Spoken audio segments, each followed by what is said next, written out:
મહેસાણાના કડી છત્રાલ હાઈવે પર આગની ઘટના. પ્લાસ્ટિકના પાર્ટ્સ બનાવતી કંપનીમાં આગની ઘટના સામે આવી.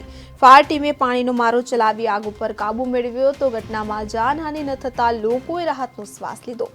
તો આપને જણાવી દઈએ કે ગેસ વેલ્ડિંગના તણખાથી આગ લાગ્યા હોવાનું અનુમાન લગાવવામાં આવી રહ્યું છે. પ્લાસ્ટિકના પાર્ટ્સ બનાવતી કંપનીમાં આગની ઘટના સામે આવી છે. મહેસાણાના કડી છત્રાલ હાઈવે પર આવેલ અંબર એન્ટરપ્રાઇઝ નામની કંપનીમાં આગ લાગ્યાની ઘટના ઘટી હતી. તો પ્લાસ્ટિકના પાર્ટ્સ બનાવતી કંપનીમાં આગ લાગી હોવાનું સામે આવ્યું છે. તો આ આગ વધુ વિકરાળ બનતા સ્થાનિકોએ ફાયર વિભાગને જાણ કરી હતી કે જે બાદ ફાયર વિભાગની ટીમે પાણીનો મારો ચલાવી ભારે જહેમત બાદ આગ ઉપર કાબુ મેળવ્યો હતો. જો કે સદનસીબે ઘટનામાં કોઈ જાનહાનિ ન થતા લોકોએ રાહતનો શ્વાસ લીધો હતો. ગેસ વેલ્ડિંગથી પતરાનું કટિંગ કરતા વેલ્ડિંગના તણખા પ્લાસ્ટિકના વેસ્ટેજમાં પડતા આગ લાગી હોવાનું અનુમાન લગાવવામાં આવી રહ્યું છે.